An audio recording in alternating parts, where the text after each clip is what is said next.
Hola, hoy día vamos a hablar sobre el desarrollo de la salud mental comunitaria en Chile. Como toda perspectiva, es una perspectiva personal y por lo tanto habrá énfasis y omisiones que tienen que ver con mi propia perspectiva para este tema.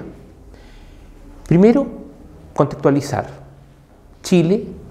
es un país longilíneo, largo y angosto que queda en el extremo sur de América del Sur. Es un país que tiene aproximadamente 17,5 millones de habitantes, de los cuales el 74% se atiende en el sistema público de salud. También de modo general podemos decir que durante los últimos 30 años Chile ha tenido un importante desarrollo en el área de salud mental, en la cual la situación existente en 1990, en la cual la oferta de salud mental estaba concentrada solamente en 4 hospitales psiquiátricos situados en el centro del país, ha sido sustituida por una realidad en que estos hospitales que aún existen tienen un rol secundario y es una red extendida de norte a sur en todo el país, integrada al sistema general de salud, la que resuelve las necesidades de salud mental de nuestra población. A nivel de contexto histórico, podemos decir que Chile, hasta aproximadamente fines de la década del 30 del siglo XX, era un país que tenía indicadores sanitarios tan malos como la mayor parte de los países pobres del mundo. Tenía altas tasas de mortalidad infantil, de mortalidad materna y de enfermedades infecciosas. Y existía una mayor parte de la población que era analfabeta, que vivía en ruralidad, en condiciones de mucha pobreza. En esa época se inicia un proceso de transformaciones sociales en Chile. El año 1939 triunfa en las elecciones el Frente Popular, una alianza entre un partido laico de centro, el Partido Radical, el Partido Comunista y el Partido Socialista, lo que lleva a la presidencia al presidente Pedro Aguirre Cerda, un educador que impulsa una serie de transformaciones sociales muy importantes, como la Ley de Instrucción Primaria Obligatoria, que envía, junto con su ministro de Salud, el entonces joven médico doctor Salvador Allende, un proyecto fundacional para el Servicio Nacional de Salud. La tesis que acompañaba a este proyecto de ley era un diagnóstico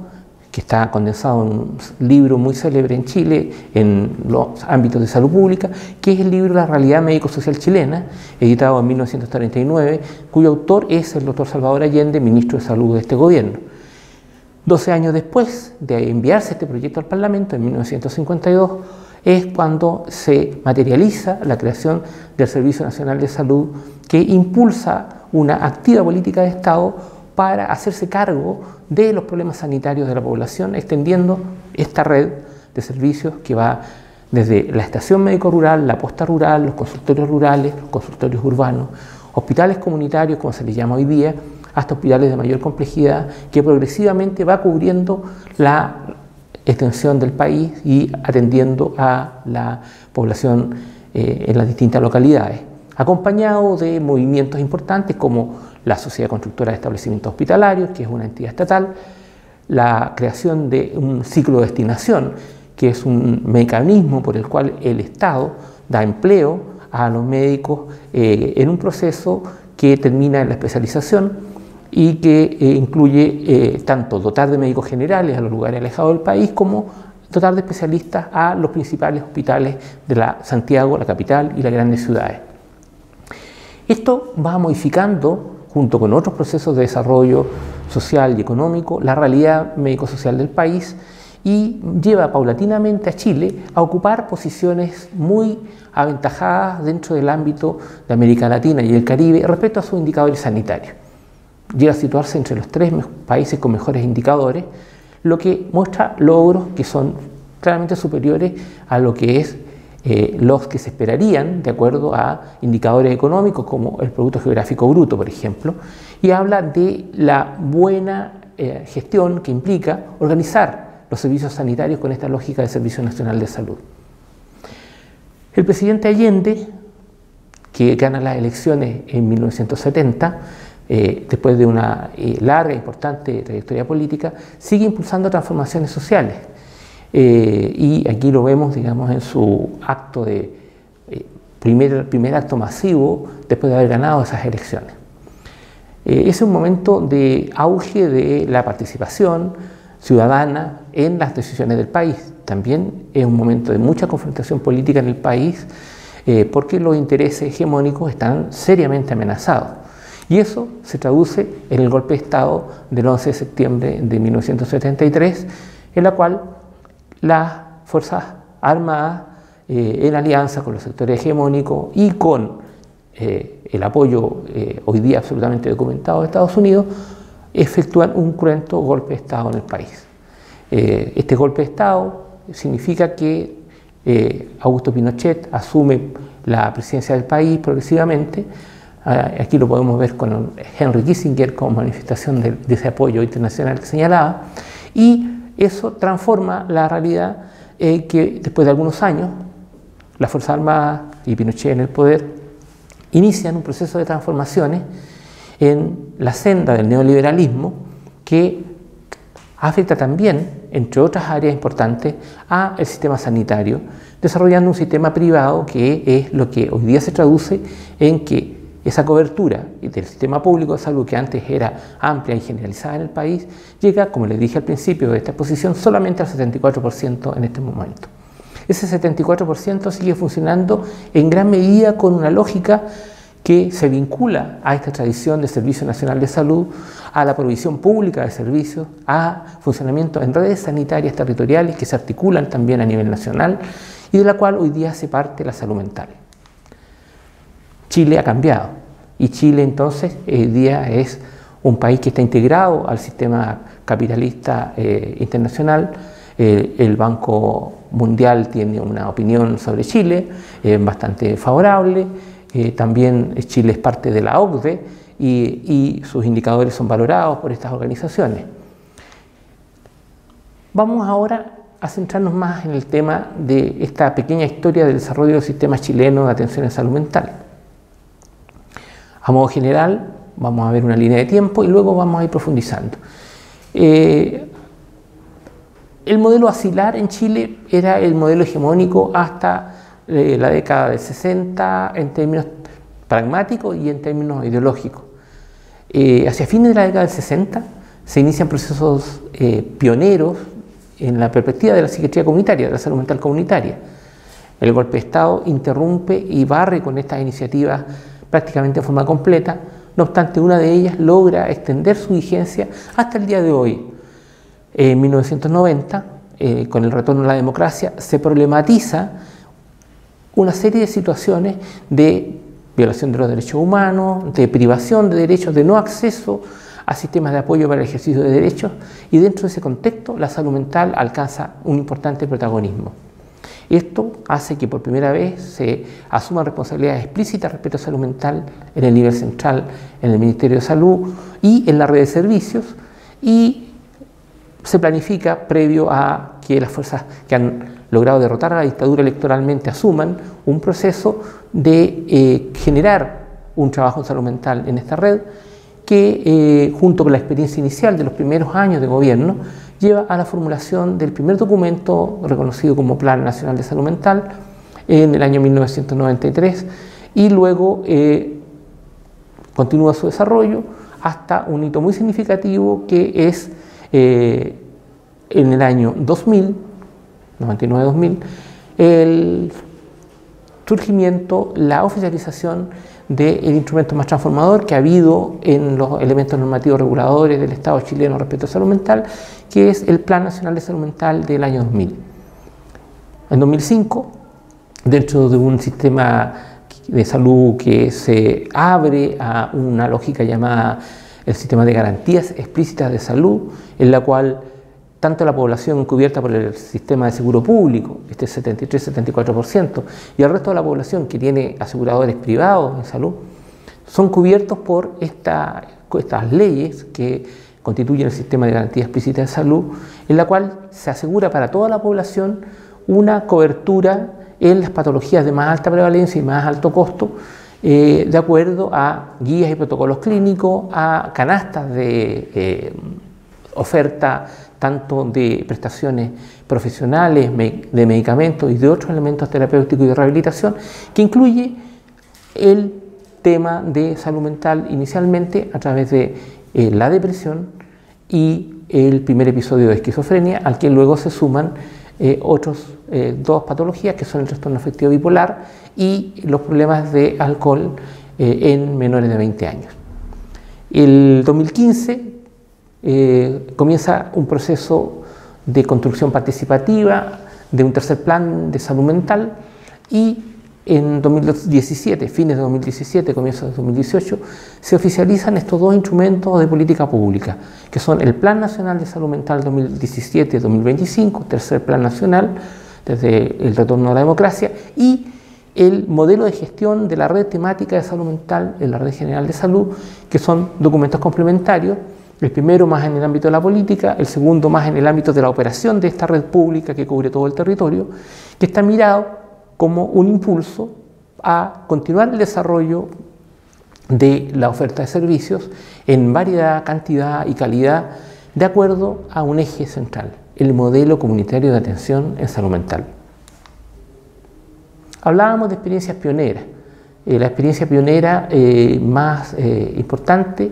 es la experiencia protagonizada por el doctor Juan Marconi, un académico de la Universidad de Chile, que en el año 68, en el contexto de la reforma universitaria, la democratización de las universidades en Chile, con un grupo de académicos se va de la Casa Central de la Universidad, de la Facultad de Medicina, de la Cátedra de Psiquiatría, se va a instalar en un centro de atención primaria en el sur de la capital, en un sector pobre, en el consultorio Santa Anselma de la comuna de La Cisterna, y comienza a desarrollar un proyecto llamado por ellos Psiquiatría Intracomunitaria. Ese programa que está plasmado en este paper fundacional, seminal, llamado La Revolución Cultural Chilena en Programa de Salud Mental, publicada en la revista de Actas de Psiquiatría y Psicológicas de América Latina. Este trabajo, ¿cierto?, esboza en general el programa de trabajo de Marconi y de su equipo. Junto con trabajar en la atención, articular redes, integrar a la comunidad, este programa también implica la formación de especialistas en salud mental y justamente ahí está la trascendencia de este programa, porque algunos de los principales discípulos de Marconi fueron, una vez que volvió a hacer recuperar la democracia en 1990, quienes fueron los líderes del equipo técnico del Ministerio de Salud que profundizó y amplió el desarrollo de la perspectiva comunitaria, haciéndola el pilar fundamental del trabajo en salud mental del sistema público de salud en el país. El desarrollo del modelo comunitario de atención a salud mental en números nos muestra estadísticas como las que podemos ver acá. Comparando el año 1990 con el año 2014, donde tenemos datos fidedignos, vemos que hay importante incremento en las camas de corta estadía en los hospitales generales, hay una reducción de las camas de corta estadía que están en los hospitales psiquiátricos, se crean camas de mediana estadía que son camas enfocadas en la rehabilitación intensiva para una eventual salida hacia la comunidad en los hospitales psiquiátricos, las camas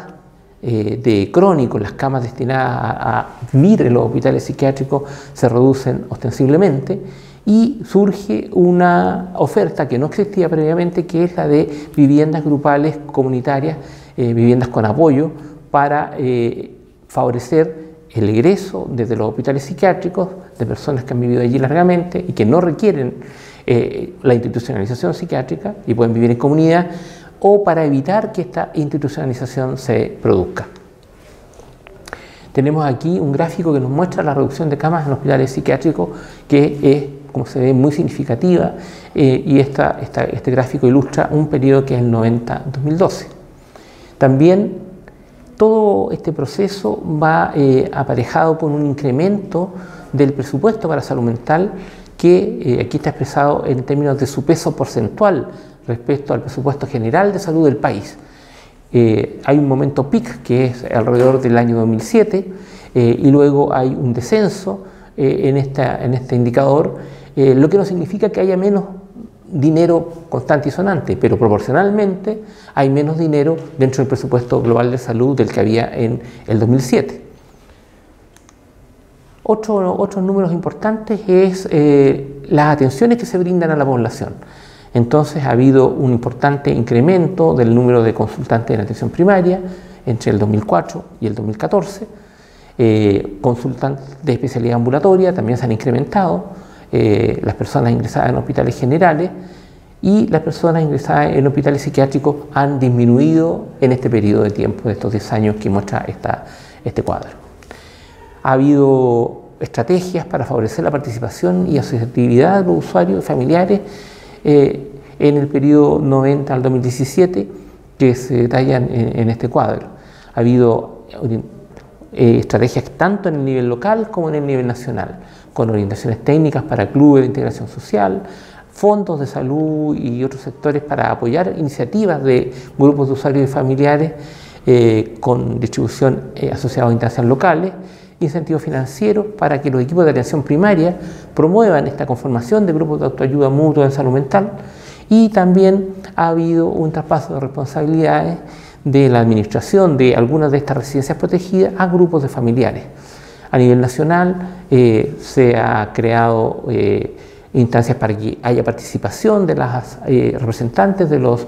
agrupaciones de usuarios y de familiares en reuniones técnicas de la Dirección de Salud, con apoyo técnico y material para la conformación de estas asociaciones, con la participación de usuarios y familiares en las comisiones de protección de personas con enfermedades mentales, que es una instancia que está dentro de la estructura sanitaria, que lamentablemente no tiene la independencia y autonomía que muchos de nosotros pensamos que debiera tener, pero que es un elemento de avance en una participación y en una perspectiva de vigilancia, de respeto a los derechos de las personas y de mejoría de la calidad del trabajo del sistema en favor de sus usuarios. Hay que destacar también de forma muy importante el proceso consultivo y deliberativo que ha implicado la generación de los planes nacionales de salud mental y el modelo de gestión de red temática que me refería recientemente. También en este cuadro siguiente vemos cuáles son los principales componentes del marco legal y regulatorio para las personas con trastornos o discapacidades mentales en Chile. Hay que tener en cuenta que Chile no tiene una ley de salud mental y es un anhelo que no se ha podido resolver. Sin embargo, existe un conjunto de normas y regulaciones que ha promovido y ha apoyado y también han sido generados por el propio proceso de desarrollo del modelo de salud mental comunitaria en el país. Entonces, hay leyes generales como la Ley de Garantía en Salud,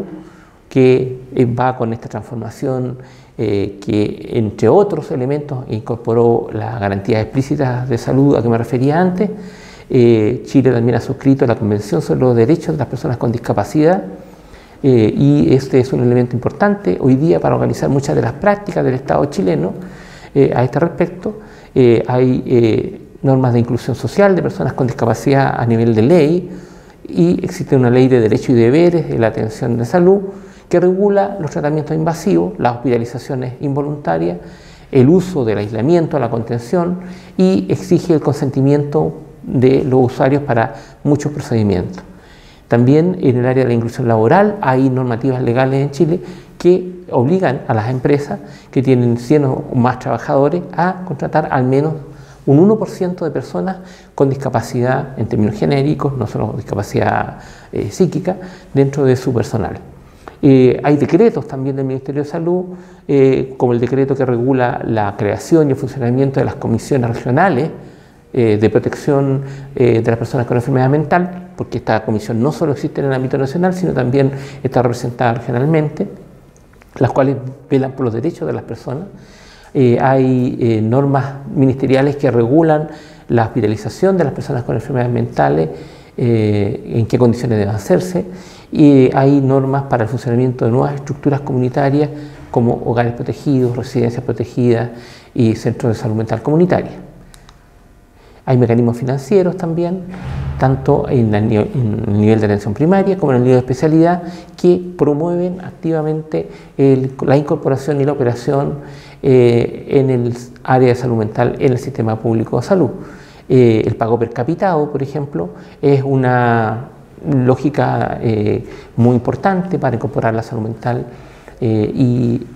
la integración plena de la salud mental en el financiamiento per cápita, que se ha materializado en el 2015, ha logrado entonces, en términos teóricos, en términos desde la perspectiva del financiamiento, del incentivo financiero, una paridad entre la salud física y la salud mental en las actividades de la atención primaria de salud. A nivel de especialidad, por otra parte, bajo la lógica de prestaciones valoradas, se ha también entregado financiamiento para un conjunto de intervenciones de salud mental a través de paquetes, que en este momento asociados a salud mental existen 42 paquetes financiados dentro del sistema de salud público chileno. El 2017 y 2018 entonces, a fines de 2017 y comienzos de 2018, tenemos estos dos elementos normativos regulatorios muy importantes, el Plan Nacional de Salud Mental y el modelo de gestión de la red temática de salud mental. Estos, ¿no es cierto?, pretenden corregir una serie de insuficiencias diagnosticadas en la operación del sistema público de salud en el país. El Plan Nacional no solamente tiene relación con el sistema público, pero es esencialmente ese su ámbito. El modelo de gestión sí se refiere al sistema público en forma limitada. Quiero resaltar, digamos, que estos documentos normativos han sido construidos, ¿no es cierto?, en un proceso en que se han usado metodologías participativas. De verdad, esto ha generado incremento del capital social en la red pública de salud mental, en sus agentes y en los que están relacionados con y se ha enfocado al rediseño de la red de salud mental para profundizar el desarrollo del modelo comunitario, para mejorar la cobertura, para mejorar la continuidad de cuidado, para mejorar la integración de esta red en pro de resolver las necesidades de sus usuarios en una perspectiva de largo plazo que busca finalmente la integración sociocomunitaria de las personas, no solamente controlar sus desajustes ni controlar su sintomatología, sino pasar a un proceso que vaya más allá de la rehabilitación, que vaya a la recuperación y a esta integración sociocomunitaria. La participación ha sido muy amplia y entonces tenemos que hay un nuevo diseño de la red que está graficado en la diapositiva que ustedes están viendo ahora, y finalmente tendríamos que decir que, a modo de descripción general, ha habido un tránsito en el sistema de salud chileno desde a un hacia. Aquí estamos, ¿cierto?, tomando un gráfico de nuestro amigo Manuel Desviat, al que le estamos nosotros adecuando a nuestra realidad local. Hemos pasado de considerar a la persona un paciente a considerar a la persona como un agente en su proceso de recuperación. Este es un proceso que sigue profundizándose y que esperamos que así sea en los próximos años cada vez más radicalmente. Hemos pasado de la atención cerrada, que estaba centrada en la sintomatología, en el diagnóstico, a una atención colaborativa que se centra en la persona, la familia y en la comunidad. De una atención uniprofesional a una atención integrada por un equipo transdisciplinario. De una atención que no estaba territorializada, sino que seguía la lógica de la oferta de las instituciones, y desde ahí era el punto, digamos, de inflexión para organizarla, a una atención que se busca organizar en el territorio de vida de las personas. De una atención no programada a una gestión de los recursos y las horas de atención que está programada y que permite entonces planificar la cobertura, la continuidad de cuidado, etc. De una atención fragmentada entre los distintos nodos y puntos de atención de la red a una atención integral e integrada entre los equipos, los nodos y los puntos de atención de la red. De una atención principalmente individual a una atención individual, familiar y grupal. De una atención intravox a una atención que incluye el domicilio y la comunidad. Hemos pasado de una atención principalmente asistencial a potenciar acciones promocionales y preventivas, de la atención que estaba centrada en la hospitalización cerrada a una atención que es clara y consistentemente de preferencia ambulatoria, de una atención de las crisis en salud mental focalizada en los servicios de urgencia, a intervenciones anticipatorias con pesquisa precoz en los distintos nodos y puntos de atención de la red y la comunidad. Por supuesto, con un desarrollo que aún no es suficiente, que tenemos que radicalizar, pero el norte está claro en términos de sus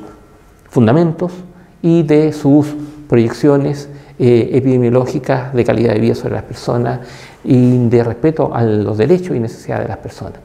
Hemos pasado de una atención presencial exclusiva a incorporar la posibilidad de usar telemedicina y de una gestión centralizada a un sistema de gobernanza centrado en la participación social. Podemos decir que Chile ha transitado entonces desde una situación en que, pese a un desarrollo sanitario muy importante, salud mental no estaba incluida a fines de los 70, o sea, a comienzos de los 70, perdón, en el momento del golpe de Estado,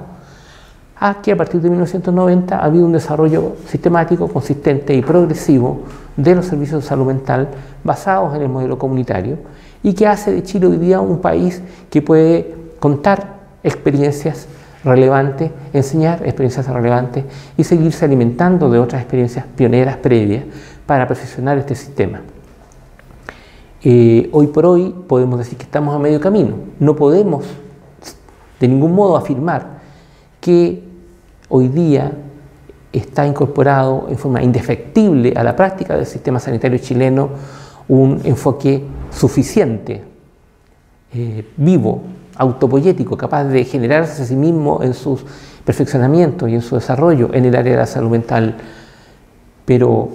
nuestros logros son importantes y constituyen hoy día una base sólida para que confiemos en que vamos a seguir avanzando más allá de las vicisitudes de la política y que en el disco duro de los sanitaristas chilenos está hoy día incorporado la no omisión del tema de salud mental, la conciencia de que el modelo comunitario es el modelo que realmente puede satisfacer de mejor modo las necesidades de la población y el que debe alinear los esfuerzos que sigamos haciendo en pro de resolver de mejor modo las necesidades de nuestra población. Para nosotros, desde nuestra lógica sanitaria, ha sido también un privilegio poder interactuar con nuestros países vecinos y hermanos, así como poder beneficiarnos de la experiencia de la colaboración internacional, que fue muy relevante para que nosotros pudiésemos avanzar, y por lo tanto sentimos que los trabajadores de la salud mental comunitaria chilena tenemos un deber solidario con nuestros hermanos, compañeros de América Latina. Muchas gracias.